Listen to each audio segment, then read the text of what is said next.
අද තමයි ලෝක සංචාරක දිනයේදී තිබෙන දවස සැප්තැම්බර් 27 වෙනිදා රාජ්‍ය අමාත්‍යාංශයේ රාජ්‍ය ඇමතිවරිය හැටියට ඊයේ මම නිල වශයෙන් සංචාරක දිනය සැමරුවා. ඒ තමයි ලංකාවේ අපේ ඉන්න ඉපැරණිම ප්‍රවීණම සූපවේදී ආචාර්ය පබ්ලිස් සිල්වා මැතිතුමාට සම්මානයක් දීලා ජය ශ්‍රී ලංකා නමින් ප්‍රෝග්‍රෑම් එකක් ඊයේ අපි රාජ්‍ය අමාත්‍යාංශයේදී පැවැත්තුවා.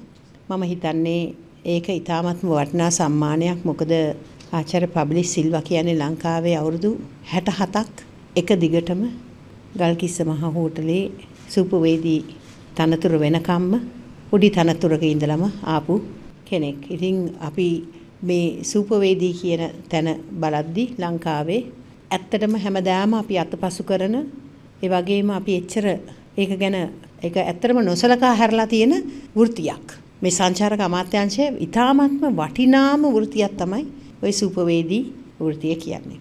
එතකොට මම හිතන්නේ එතුමාව අගය කිරීම ඉතාමත්ම වැදගත්. ඒක මම අනිත් ඉන්න හෝටල් ශාස්ත්‍රයේ ඉන්න සූපවේදීන්ව අගයනවා හා සමානව කරපු වැඩ කොටසක්. ඒක ඒ වගේ ප්‍රවර්ධන වැඩසටහනක් කරන්න මගේ බලාපොරොත්තුවක් තියෙනවා ඉදිරියට. මොකද ඒක ඉතාමත්ම සංචාරක අංශයට වැදගත්ම කොටසක්. ඒ වගේම තමයි මට අපේ ගරු කැබිනට් ඇමතිතුමා මේ දවස්වල අසනීප තත්වයෙන් විදේශගත වෙලා ඉන්නවා. ඉතින් එතුමාගේ මේ බලතල සංචාරක සහ ඉඩම් දෙකම කැබිනට් බලතල මට පවරලා ගිහින් තියෙනවා. එතුමා යන්න කලින් ඒ වැඩ කොටස දැනට කෙරීගෙන යනවා. අද දවසෙත් මම හිතන්නේ අපේ අමාත්‍යාංශයෙන් පැවැත්වුවා සංචාරක දිනය වෙනුවෙන් උත්සවයක්. නිල වශයෙන් උත්සවයක් පැවැත්වුවා අද. ඉතින් අද අපි බැලුවොත් සංචාරක ව්‍යාපාරයේ දිහා ගිය අවුරුද්දට සාපේක්ෂව මේ වෙනකොට මිලියන් එකක්. ඒ කියන්නේ ලක්ෂ 10ක සංචාරකයෝ රටට පැමිණලා තිනවා මේ සැප්තැම්බර් මාසේ මේ සීසන් එක තාම පටන් අරන් නැතිකොට. එතකොට මේ මාස 9ට. එතකොට අපේ බලාපොරොත්තුව ලබන මම හිතන්නේ මාසේ අවසන් වෙනකොට තමයි මේ සංචාරක සීසන් එක පටන් ගන්න කාලේ. ඉතින් අපේ බලාපොරොත්තු වෙනවා මමත් අපේ ගරු කැබිනට් ඇමතිතුමාත් බලාපොරොත්තු වෙනවා මිලියන 1.5ක් වත් අඩුම ගානේ දෙසැම්බර් මාස වෙනකොට මේ අවුරුද්ද අවසන් වෙනකොට රටට සංචාරකයෝ පැමිණෙයි කියලා. ඒ විතරක් නෙමෙයි. ඒ ගැන අපි වැඩසටහන් කරගෙන යනවා දැන් වෙනකොට.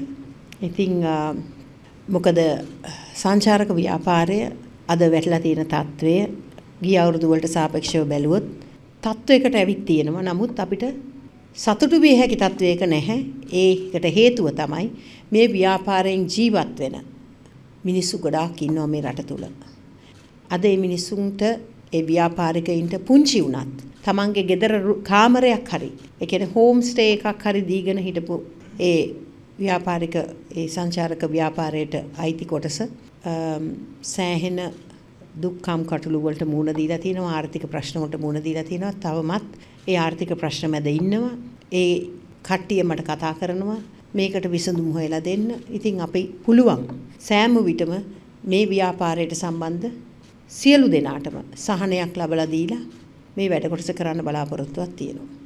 අමිතුමිය මේ දැනගන්න පුළුවන්ද මේ සංචාරක අමාත්‍යාංශය බලාපොරොත්තුවක් තිබුණා මේ ආසියානු කුසලානය තුළ විශේෂයෙන් ඉන්දියාවේ සහ පාකිස්තානයෙන් මෙහාට විදේශික 13000කට වැඩි ප්‍රමාණයක් ළඟා වෙයි කියලා. ඒ ඉලක්කය කොහොමද දන්න සපුරුනවද නැද්ද දන්නේ නැහැ නේද?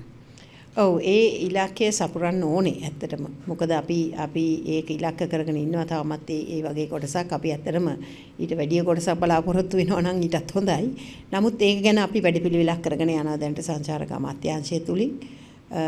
ඒක මේ ඒෂියා කප් ඒක මම හිතන්නේ පටන් ගන්න ඔක්තෝබර් 5 ඉවරුණෙක් ගැන මම අහන්නේ. ඉවරුණේ. ක්‍රිකට් තරඟාවලිය පිළිබඳව. ක්‍රිකට් තරඟාවලියේ ඉතින් අපි ඒකේ ප්‍රතිඵල දැක්කා. ඉතින් ඒකට ආවද ඒ ආවේ කොච්චරක් අට්ටියක් ඒකට ඇවිල්ලා හිටියද කියලා අපි සියලු දෙනාම දැක්කා. ඉතින් මම හිතනවා ඒ ටාගට් එකට අපි ගියා. නමුත් හරි අවාසනාවකට ගොඩක් අය එළියේ ඉන්න සිද්ධ වුණා. මේ ගොඩක් ටිකට් ප්‍රශ්න තිබුණා. ඒ වගේම ඉතින් ටිකට් ගත්ත අයටත් හරිම කනගාටුදායක තත්වයකට ඩිසපොයින්ට් වෙලා යන්න සිද්ධ වුණා. ඉතින් ඒ වගේ තත්ත්වයක් තමයි තිබුණේ. ඇමතුමේ මේ ප්‍රශ්න මම ඔබතුමියට යොමු කරේ වෙන හේතුවක් නිසා නෙවෙයි. අපි දැක්කා පල්ලේ කැලේදී එම තරංගාවලිය තුලදී විදේශීයන් විශේෂයෙන්ම ඉන්දියන් ජාතිකයෝ පාන්දර 2-3 වෙනකම් පාරේ හිටගෙන හිටියා යන්න ප්‍රවාහන පහසුකම් නැතුව. ඉතින් ඔවුන්ගේ කටින් කියවුණා මෙච්චර ලස්සන රටකට අපි ඇවිල්ලා ඉන්නේ. නමුත් අපිට යා ගන්න ත්‍රිවිල් එකක්වත් නැහැ කියලා තමයි ඔවුන් කිව්වේ. ඒතර මම දන්නේ ඒක කාගේ පැත්තෙන්ද අඩුව කියලා. අනේ නිසයි මම මේ ප්‍රශ්නේ ඔබතුමියට යොමු කරේ. ඔව් ඒක තමයි. ඒක ඇත්තටම සංචාරක අමාත්‍යාංශයේ ප්‍රවාහන පැත්ත අපි කරන්නේ නැහැ. එතකොට ඒ වගේ තත්වයක් තුල අපි දන්නවනම් ඒ වගේ වෙලාවක අපිට ප්‍රවාහන සේවය අවශ්‍යයි කියලා ඒ වැඩ කටයුතු මේ බාර නිලධාරීන් ඒව බලලා කරන්න ඕනේ. මොකද විදේශිකයින්ට අපි ඒ ෆැසිලිටිස් දෙන්න ඕනේ. ඒක තමයි මම හැමදාම කියන්නේ. ඉතින් මම ඒව අපි පොඩ්ඩක් හොයලා බලනවා. ඇයි ඒ අපිට ඒ වෙලාවේ ප්‍රවාහනය සපයන්න බැරි වුණේ. මොකද ඒ වගේ වෙලාවක අනිවාර්යයෙන්ම මේ විදේශිකයන්ට යම්කිසි විදිහක තමන්ගේ හෝටලයට යන විදිහක් හරි අපි සාදා දිය යුතුයි. දැන් අනිත් කාරණේ තමයි මෙතන තව මාස 3 මේ වසර ඉවර වෙන්නට තියෙන්නේ. අර මිලියන 1.7ක් මගේ මතක හැටියට බලාපොරොත්තු වුණානේ විදේශික මෙහාට පැමිණි ඒ ටාගට් එකට යන්න පුළුවන් වේද? මං හිතනවා අපිට යන්න පුළුවන් වෙයි කියලා. මොකද දැනටමත් අපි මිලියනයක් ඉක්මවා ගිහින් තියෙනවා සංචාරකයෝ මේ මාස 9ට. ඉතින් සීසන් එක පටන් ගන්න නැතුව මං ඉස්සෙල්ලා කිව්වා වගේ. ඉතින් මේ සීසන් එක පටන් ගන්නේ ලබන මාසේ මං හිතන්නේ අවසානයේ වගේ වෙනකොට සීසන් පටන් ගන්නවා. ඉතින් මේ මාස 3 ඇතුළත අපි බලාපොරොත්තු වෙනවා අනිවාර්යයෙන්ම ඒ ටාගට් එකට යන්න. මේ ප්‍රවර්ධන වැඩසටහන අපි දැනට කරගෙන යනවා. දැන් විශේෂයෙන් මේ විදේශීය රටවල ඒ කියන්නේ ඉන්දියාවද එහෙම නැත්නම් බටහිර අනිත් රටවල කොහාටද කියලා විශේෂත්වයක් යොමු කරනවද මේ විදේශිකයන් අපිට ගෙන්වා ගැනීම සංචාරකයන් අපිට ගෙන්වා ගැනීම සඳහා? ඔව් ඇත්තටම අපි ගොඩක්ම යුරෝප රටවල් එංගලන්තේ වගේ රටවල් වලින් අපිට ගොඩක් සංචාරකයෝ එනවා මේ කාලෙට. ඒ වගේම තමයි රෂ්‍යාව වලින් එනවා. යුරෝපෙන් තමයි මොකද එහෙ ඇත්තටම පටන් ගන්නේ සීතල කාලේ. එතකොට ගොඩක් අය ඒ ට්‍රැවල් කරන්නේ සාමාන්‍යයෙන් නොවැම්බර් දෙසැම්බර් සීසන් එක වෙලාවේ. ඉතින් යුරෝපයෙන් අපි බලාපොරොත්තු වෙනවා විශාල සංචාරකයෝ කොටසක් රටට ගෙන්න. ඒ වගේම තමයි මම හිතන්නේ මම ලබන මාසේ වෙනකොට මැද පෙරදිග මම ටාගට් කරලා තියෙනවා මැද පෙරදිග ප්‍රවර්ධන වැඩසටහන් ටිකක්. මොකද අපි තාමත් අපි ශ්‍රී ලංකාව මැද පෙරදිගට ප්‍රවර්ධනය කරලා නැහැ අපේ ටුවරිසම් මෙතුවක් කාලයකට. ඉතින් ඒක අත්‍යවශ්‍ය දෙයක්. මොකද එහෙන් එන සංචාරකයෝ විශාල වශයෙන් මුදල් වැය කරන අය මේ වියදම් කරන කොටසක් ඉන්නේ. ඉතින් අපි ඒ කොටසත් මම ටාගට් කරන්න මේ වැඩපිළිවෙලක් හදලා තියෙනවා මැද පෙරදිග. දැන් ඔබතුමිය අදහස් දක්වයි සඳහන් කරා මේ සංචාර කර්මාන්තයේ යැපෙන පොඩි අය ගැන. ඔව්. දැන් එතකොට මේ සංචාරකයන් ප්‍රවර්ධනය කිරීම සඳහා කටයුතු කරද්දී මොකක් හෝ අනුකූලතාවයක් දක්වනද ඒ අයගේ ජීවන රටාව නැත්නම් ඒගොල්ලන්ගේ ආර්ථිකය ගොඩනැගීම සඳහා මොකක් හරි වැඩපිළිවෙලක් කරන්න බලාපොරොත්තුවක් තිබෙනවද? එහෙනම් බලාපොරොත්තුවක් තියෙනවා. මොකද ඒගොල්ලන්ට ඔය මම දන්නවා ගොඩාක් හොටෙල්ස් අපි දකුණේ ගත්තොත් ගොඩාක් හෝටල් දැන් වහලා. කියන්නේ ඒගොල්ලන්ට කරගෙන යන්න බෑ. අර කොවිඩ් වලින් පස්සේ අය ආපු ආර්ථික ප්‍රශ්නත් එක්ක ඒගොල්ලන්ට මං හිතන්නේ ඒ ගත්ත ලෝන්ස් ගෙවා ගන්න බැරි තත්ත්වයක් තියෙනවා. ඉතින් ඒ විතරක් නෙමෙයි ආර්ථික ප්‍රශ්නත් එක්ක අපිට අපේ ඉන්ට්‍රස්ට් රේට් එක රටේ ඒ ලෝන්ස් වෙනුවෙන් ගෙවන්න ඉහළ ගිහින් තියෙනවා. ඉතින් යම්කිසි සහනයක් මම විශ්වාස කරන්නේ ඒගොල්ලන්ට යම්කිසි සහනයක් දිය යුතුයි නැවතත්. ඒගොල්ලන්ට ඔළුව උස්ස ගන්න මේ සංචාරක ව්‍යාපාරයේ නැවතත් ඔළුව උස්සන්න අපි සහනයක් දිය යුතුයි අනිවාර්යයෙන්ම මේ මිනිසුන්ට. Minister, you have been firm back of this night time economy to promote tourism. Yes. What's the update on that? How far you have succeeded in promoting night time economy? Yeah. To be honest with you, unfortunately not yet. I think there are things we have to change. There are laws we have to change in the country when it comes to passing bills. We are still going through the old ones, the laws and regulations. And that's one thing that we have to change is the laws and the regulations in the country. For instance, I have been arguing about having the bars open in restaurants, in hotels at least till 1 o'clock in the morning. And that is coming up in the near future. We will be passing a bill to keep the bars open till 1 o'clock in hotels and restaurants around. And even after, they can do that and they can pay a levy to the government. Even after 1 o'clock, we are going to open up. And also the wine bars, we are planning on opening it up till 10 o'clock in the night. That's the street wine bars. And also that is that part. But also we need to have kind of, street, food festivals. I'm planning on actually having one in the near future when it comes to the Asia Cup, when we're having the World Cup actually. So that's planned already. So I can see a difference actually since I have been talking about nightlife. There are lots of people who are doing a lot of events that goes on during the night time. If you have noticed, very unfortunately around Colombo, the hotels, the occupancy is around 50%. The reason for that is this nightlife, because people have nothing to do around in Colombo. And this is what I need opened up. We need Colombo to be made, a 24-hour city that people can enjoy whatever they want when they are here as tourists.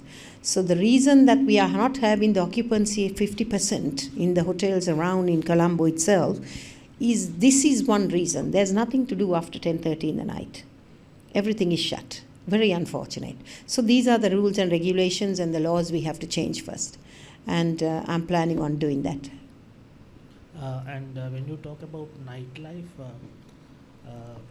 something you cannot not talk about is prostitution as well. Is there any move to legalize or something to do something like that, the prostitution? So far, as a Buddhist country and a cultural country, we haven't decided on legalizing prostitution. But nevertheless, it happens. And this is the oldest profession in the world. So any country in the world, may it be Buddhist or Catholic or Hindu or whatever, this profession takes place, even if it's illegal, if we like it or not. And what we have decided is now we were having to pass a bill in Parliament as well regarding these spas. I mean, everybody knows when you say spa, what happens. So there should be some sort of a regularity system in it, under some sort of a regulations. It has to be brought because that makes everyone safe and also to a standard, whatever is happening. So that is something that we have already passed in Parliament and going to regularize all these spas. So that will give a better, understanding of the dangers that the young ones especially, if we look at it, it is the young ones who are actually having a lot of sexually transmitted disease in this country because they are the ones who actually go in search of these type of things, obviously young experiences. But, they end up with STDs. And this is something we have to stop.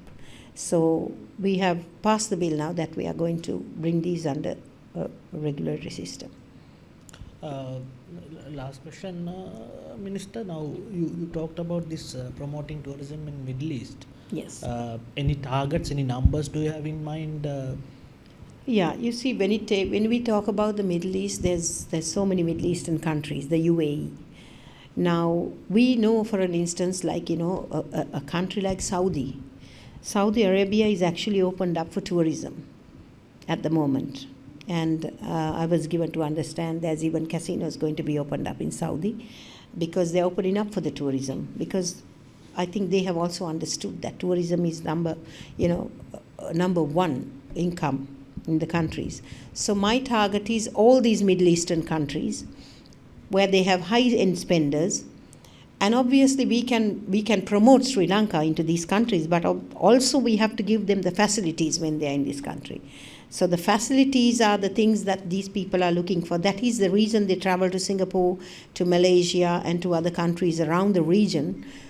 Because coming to Sri Lanka, they don't have enough facilities, like what I'm talking about, the nightlife, areas to spend their money.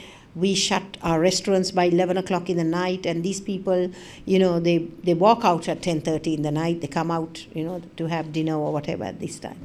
And we have last orders at 10:30. So this is what I said before. These are things that we have to change. Colombo especially has to be a 24-hour city. If we are going to develop anything in this country, we will have to change some of these laws and regulations to the better of the country. ඒ වගේම එමතුමනි දැන් සංචාරකයෝ ලංකාවට ආවහම දැන් චෝදනාවක් කියන්නේ පහුගිය දිනවල සෝපෝජින්ගේ මාධ්‍ය හමුවක් කියලා කිව්වා මේ සංචාරකයන්ගෙන් අධික මුදලක් අය කරනවා කියන්නේ ප්‍රීරෝධ රථ එතකොට පොඩි කඩ තැඹිලි ගෙඩියක් රුපියල් 500ට 600ට ඒවයි යම්කිසි නියාමනයක් කරන්න ඔබතුමීලා මොකක් හරි ගැටලුවක් කියන්නේ මේ කරුණක් ඉදිරිපත් කරලා තියෙනවද ඊට අමතරව දැන් අපි දැක්කා සීගිරියේ ටිකට් එකක වෙනස ඒක ප්‍රශ්නයක් නැහැ කිව්වත් මේ සමහරක් අය වොෂ්රූම් වල ප්‍රශ්න තියෙනවා. ඒතර මේව සම්බන්ධව යම්කිසි නියාමනයක් කරන්න කටයුතු කරලා තියෙනවද? අනිවාර්යයෙන්ම නියාමනයක් යටතට ගේන්න ඕන මේවට ප්‍රයිස් එකක් දෙන්න ඕනේ ඕන විදිහට මිනිස්සුන්ගෙන් සල්ලි charge කරන්න බෑ මොකද තැඹිලි ගෙඩියක් රුපියල් 500කට දැන් ගන්න සංචාරකයෝ නැහැ ඒ කාලේ හිටියා දැන් නැහැ මොකද සංචාරකයෝ දන්නවා තැඹිලි ගෙඩිය කාණ කීයද කියලා ඉතින් කීප දෙනෙක් මේ රටේ කරන වැරදි හින්දා මුළු රටක් හැටියටම මේක අපිට බලපානවා එතකොට මේ කීප දෙනා අපි නියාමනයක් යටතට ගෙනල්ලා මේ තැන් හදන්න ඕන. මේ තැන් අනිවාර්යයෙන්ම හදන්න ඕන. මොකද සංචාරකයන්ගේ ආරක්ෂාව තමයි නම්බර් 1. ඕනම කෙනෙක් රටකට යන්නේ තමන්ගේ ආරක්ෂාවත් බලාගෙන. අපිට ඒක අපි දිය යුතුමයි රජයක් හැටියට රටක් හැටියට ඒ සංචාරකයන්ගේ ආරක්ෂාව අපි සපයා දෙන්න ඕනේ. එතකොට ඔය එක එක්කිනාට අවශ්‍ය විදිහට ගන්න මුදල් ඒක අපි නියාමනයක් යටතට ගෙනා යුතුමයි. මොකද මේගොල්ලන්ව මම රාජ්‍ය සංචාරක ඇමතිනි හැටියට බලාපොරොත්තු වෙනවා මේ ඇසෝසියේෂන්ස් හදන්න. මේ කියන්නේ මේ 3-wheel ඇසෝසියේෂන්ස් හදන්න ඕනේ. ටැක්සිස් අපි අපේ ටුවරිසම් මේකෙන් සප්ලයි කරන්න ඕනේ. මේ වගේ කොටසක් වෙන්න ඕනේ. එතකොට තමයි අපිට මේවා නියාමනය කරන්න පුළුවන්. එතකොට සංචාරකයෝ පාවිච්චි කරන්නේ මේවා විතරයි. එතකොට අනිත් අයට මේක ගසා කණ්ඩ මේ වගේ දේවල් කරන්න ලැබෙන්නේ නැහැ. ඉතින් ඒ සිස්ටම් අපි හදා ගන්න ඕන. අපි ඒවා කරන්න ඕනේ. ඉතින් කරන්න නම් දහසකුත් දේවල් තියෙනවා. කරන්න පුළුවන් විදිහට කරගෙන යනවා. අමතුවේ ප්‍රශ්න දෙකක් තියෙනවා. එක ප්‍රශ්නයක් තමයි මේකට අදාළ නැතුණත් අහන්නේ ඔබතුමිය ගොඩක් මහන්සි වුණා ගංජාපල හැදීම සඳහා. දැන් වර්තමාන අලුත්ම තත්ත්වය මොකද්ද? කොයි වගේ වර්ධනයක්ද එහි තියෙන කටයුතු ඒ කියන්නේ පැල තවන් කිරීම සඳහා කවුරු බාරන් දෙන වැඩ පටන් අරන්ද මොකද්ද වෙලා තියෙන්නේ නෑ දැනට අපි මේක පනත පාර්ලිමේන්තුවෙන් අපි පාස් කරගත්තා ඒ කියන්නේ ගංජා වවලා පිටරට යවන්න නීතිගත කරගෙන තියෙන්නේ ඒ කියලා මේ වත්තේ ගංජා වවන්න බෑ ඕන අයට ඉතින් ඒක ඒව වගා කරන කල්ටිවේට් කරන ක්‍රමවේදයක් තියෙනවා. මේ අපි කතා කරන මේ කැනබිස් කියන එක කල්ටිවේෂන් ඔෆ් කැනබිස් කියන එකේ ක්‍රමවේදයක් තියෙනවා. ඉතින් මගේ බලාපොරොත්තුවක් තියෙනවා යෝජනාව ගේන්න ජනාධිපතිතුමාට අපේ ගරු ජනාධිපතිතුමාට කියන්න මේ යෝජනාව මේකට අධිකාරියක් අත්‍යවශ්‍යයි. අපි දැන් පොල් සංවර්ධන අධිකාරියක් තියෙනවා වගේ තල් සංවර්ධන අධිකාරිය තියෙනවා වගේ අනිවාර්යයෙන්ම මේකටත් අධිකාරියක් පත් කළ යුතුමයි.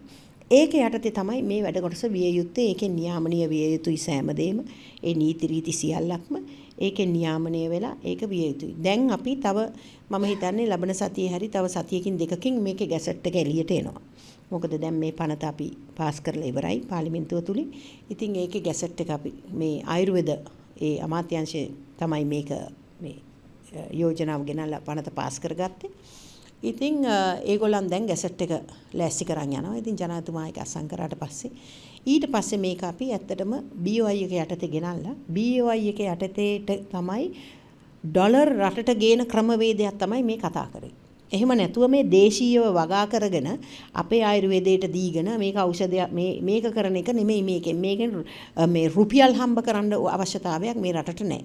මේකෙන් හම්බ කරන්න ඕන ඩොලර්. එහෙමනම් ඩොලර් හම්බ කරන්න නම් BOI ප්‍රොජෙක්ට්ස් හැටියට මේක යන්න ඕනේ. මේක කලාප හැටියට වෙන් වෙලා තමයි මේවා කරන්න අපේ බලාපොරොත්තුවක් තියෙන්නේ. එතකොට ඒ තුල තමයි විදේශකයින් එන අයගෙන් ඒ ඩොලර් මේ රටට ගෙන්න ගන්න පුළුවන් වෙන්නේ. ඉතින් ඒ සිස්ටම් එකට තමයි මේක අපි කරන්න බලාපොරොත්තු වෙන්නේ. අනිත් ප්‍රශ්නේ එමතුමා අද සංචාරක දිනේ හන්දම තමයි මේක යොමු කරන්නේ. ඇල්ල ප්‍රදේශය අපි දකිනවා නොනිදර නගරයක් වශයෙන් තමයි දැන් ක්‍රියාත්මක වන්නේ. නමුත් මේ අර කලින් ප්‍රශ්න අහුවාගේ මෙහි ගොඩක් දේශීය හෝ වේවා විදේශීය වේවා පිරිස යන්නේ ගොඩක් එහි සතුට වෙලා ඉන්න තමයි යන්නේ. නමුත් වුණට මත්පැන් ලබා ගන්නට බෑ රාත්‍රී 10න් පසු. එක්කෝ අතරමැදියෙක් හරහා වෙන ක්‍රමයකට තමයි උන් ලබා ගන්නේ. මේ සඳහා වැඩ පිළිවෙලක් ක්‍රියාත්මක කරන්නට බැයිද? පුළුවන්. ඒක තමයි මම කියන්නේ නීති වෙනස් කරන්න ඕනේ. එතකොට දැන් මේ මත්මෙන් ඔය කියන ප්‍රශ්නේ ඇල්ලේ තියෙනවා. මිනිස්සු නොනිදා තියෙන නගරයක්. එතකොට මේ මිනිස්සුන්ට රෑ වයින් ස්ටෝර්ස් රෑ 9ට වහපු ගමන් ඉන්පස්සේ පිටිපස්ස දොරෙන් මේවා විකිනෙනවා. නැත්තේ නෑ. එතකොට ආණ්ඩුවට තමයි මේක වෙන්නේ පාඩුව විඳින්න වෙන්නේ. ඒ කියන්නේ සුරාබදුවකට ලැබෙන ඒ ටැක්ස් එක නැති වෙනවා. ඉතින් දැනටත් සුරාබදුවක 140ක රෙවෙනියු එකක් අපේ හිඟයක් මේ ඇවිල්ලා තියෙනවා. එකක් මම කතා කරා වගේ මේ ගල් අරක්කු මේ මිනිස්සුયો සාමාන්‍යයෙන් අපි දන්නවා ලංකාව මං හිතන්නේ ආසියාවේ මේ පහුගිය කාලේ රෙකෝඩ් එකක් තිබ්බ වැඩිම බොන රටද කොහෙද මං හිතන්නේ ඇල්කොහොල් කන්සියුම් කරන රට හැටියට. දැන් මේවා අපිට නවත්තන්න බෑ. අපි මොන තරම් කෑ ගැහුවත් මේ දේවල් නවත්තන්න බෑනේ. එතකොට මේකට අපේ රජයට යන පාඩුව ගැන හොයන්න ඕන. රජය කියන්නේ රටේ ජනතාව. අපි රජය කියලා කිව්වට මේ රජය කියන්නේ රටක ජනතාව. මොකද ජනතාවගේ බදු මුදලෙන් තමයි රජයක් දුවන්නේ. එතකොට මේ බදු මුදල් ගන්න පුළුවන් ක්‍රමවේදය අපි වහගන්නව නම් කොහොමද අපි රජයට මේ මුදල් ලබා ගන්නෙ? මේ රජතාව බදු ගෙවන්නේ කොහොමද මේවට? ඉතින් ඒ සිස්ටම් තමයි වෙනස් වෙන්න ඕනේ. ඒකයි මම කියන්නේ පාර වයින් ස්ටෝර්ස් දැන් අපි ඊළඟට ඒකත් ගේනවා 10 වෙනකන් අරලා තියන්න. අනිත් එක ඔය බාර්ස් පබ්ස් ඒ වගේ දේවල් ඒවට එක වෙනකන්. ඉතින් මේ වගේ නොනිදන නගරයක මම කියන්නේ එක දිගටම මේ වැරලා තියෙන්න ඕනේ. මිනිස්සුන්ට සල්ලි වියදම් කරන ක්‍රම හදන්න ඕනේ. අපි මිනිස්සුන්ට සල්ලි ළඟ තියාගන්න ක්‍රමේ නෙමෙයි අවශ්‍ය. එන විදේශිකයන්ගෙන්. ඒගොල්ලන්ගේ සල්ලි අපේ රටට දාලා පාවිච්චි කරන ක්‍රම දෙන්න ඕනේ. එහෙම නැතුව අපිට බෑ මේ රට මේ විදේශිකයන්ගෙන් මේන ඩොලර් ගන්න. මොකද අපි කාමරයට ගිහලා මේ මිනිස්සුන්ගෙන් මේ ඉල්ල ගන්න බෑනේ. ඒගොල්ලන් වියදම් කරන්න ඕනේ. වියදම් කරන්න අපි මේ ෆැසිලිටි එක දෙන්න ඕනේ. වියදම් කරන තැන් ඕපන් කරලා දෙන්න ඕනේ. ඒක අනිවාර්යෙන් ඔය ඇල්ල ප්‍රදේශයේ විය යුතුයි. ඒකයි මම කිව්වේ කොළඹත් ඒ හා සමානව පැය 24ම නොනිදන නගරයක් වෙන්න ඕනේ. කොළඹත්. ඒ වගේම තමයි චූටි ප්‍රශ්නයකටම හැබැයි සමහර අපි දන්නවා ගොඩක් දුරට අර බටහිර රටවල කියන ප්‍රමාණය දැනට අඩුයිනේ ඇමතුමේ. එතකොට ඒ වශයෙන් අර සාමාන්‍යයෙන් ණය කියන දෙයක් තමයි මේ ශ්‍රී ලංකාවේ මේ ලීකන තරක්කු වල මිල අධිකයි කියනවා. මේකට මොකද කරන්නේ? ඒක අපි නෙවෙයි කියන්නේ විදේශිකයෝ කියන්නේ. නෑ මෙහෙමයි. දැන් අපිට ඇත්තම කිව්වොත් එහෙම අපේ රටේ තිබ්බ ආර්ථික තත්ත්වෙත් එක්ක IMF එකෙන් තිබ්බ දෙයක් තමයි ටැක්සස් වැඩි කරන්න කියන එක රට තුල. එතකොට ටැක්සස් අපිට ලැබෙන්නේ සුරාබදුවකින්. එතකොට කරලා තියෙන්නේ ඉන්ටර්නැෂනල් කියන්නේ ෆොරින් ලිකර් වලට ගොඩාක් මේ ප්‍රයිස් එක වැඩි වෙලා තියෙනවා. ඒ ෆොරින් ලිකර් වලට ප්‍රයිස් එක වැඩි කරලා කමක් නැහැ. මම ඒකයි පාර්ලිමේන්තුව තුලත් එදා කතා කරලා කිව්වේ. මේ සාමාන්‍ය ජනතාව අපේ රටේ සාමාන්‍ය ජනතාවක්නේ ගොඩක්ම ඉන්නේ. එතකොට ඒගොල්ලන්ට රුපියල් 3600ක් වියදම් කරන්න බෑ මේ අරක්කු බෝතලයකට. 1800ට තිබ්බ අරක්කු බෝතල. එහෙමනම් අපි ඒකට වෙන විකල්පයක් හදලා දෙන්න ඕන මේගොල්ලන්ට. නැත්තම් මේවා අඩු කරන්න ඕන. මොකද මේ එතකොට අපේ කන්සම්ප්ෂන් එක වැඩි අපිට ලැබෙන මුදල වැඩි වෙනවා. එතකොට දැන් වෙලා තියෙන්නේ 500කින් ගෙවල් වලත් කසිපු ඉහළ ගිහින් තියෙනවා කසිපු පෙරණ එක. මොකද Taman ගෙවල් වලම හදාගෙන දැන් මේක බොන්න පටන් අරන් තියෙනවා. ඉතින් ඒක 500කින් ඉහළ ගිහින් තියෙනවා. එතකොට අපි කරන්න ඕනේ ඒක නවත්තන්න නම් ඇත්තටම මේ මිල අඩු කරන්න ඕනේ. අනිත් එක අපි මේ කසිපු ගැන කතා කරොත් එහෙම මිනිස්සු මේ ගංජායි කසිපුයි කියන එකෙන් ඔළුව ටික ඔක්කොම මිනිස්සුන්ව බ්‍රේන් වොෂ් කරලා තියෙනවා මේ කසිපුකාරයෝ ගංජාකාරයෝ කියලා. දැන් මේකේ තියෙන වටිනාකම අපේ මිනිස්සුන්ට තේරෙන්නේ නැහැ. කසිප්පු කියලා කියන්නේ රෂ්‍යාවල තියෙන වොඩ්කා. ජපානයේ තියෙන සකේ. එහෙමනම් අපේ මිනිස්සු ඇත්තම මේ කසිප්පු පෙරනවා කියන්නේ මේක හොඳ ප්‍රමිතියකට අපිට මේක කරන්න පුළුවන් නම් අපේ මේ දැන් කරන මේ ඔය අනිත් අරක්කු අරවා මේවා කරනවා වගේ මේක අපිට හරියට ප්‍රමිතියක් අනුව හරියට කරන්න ඕන මේක පළතුරු වලින් කරන දෙයක් නේ. ඒතකොට මේක අහිතකර දෙයක්වත් නෙමෙයි. පියෝ පළතුරු වලින් කරන්නේ. ඒතකොට මේක හරියට අපි කරලා මේක අපේ පිටරටට යවන්න පුළුවන් නම් මේ බිස්නස් එකෙන් එන ඩොලර් ප්‍රමාණය අපිට හිතා ගන්න බැරි වෙයි. අපේ කරන්නේ ඒක නෙමෙයි. අපි කරන්නේ කසිප්පු කාර්යය කිව්වා පැත්තකට දැම්මා. කසිප්පු කියන එක පැත්තකට දැම්මා. ඒක තමයි මේ වෙලා තියෙන්නේ මේ රටට. ඉතින් ඒ තියෙන දේ අපි පාවිච්චි කරලා ඒක කොහොමද වැඩි දියුණු කරලා වැලියු ඇඩ් කරලා වැඩක් කරගෙන රටට සල්ලි ගේන්නේ කොහොමද කියලා හිතන්න ඕනේ. අනිවාර්යෙන්ම ගේනවා. මම ඉතින් ඒ වගේ යෝජනා තමයි ගේන්නේ. ඉතින් බැනුත් අහන ප්‍රශ්නෙකුත් නැහැ. වැඩක් රටටනේ හදන්නේ.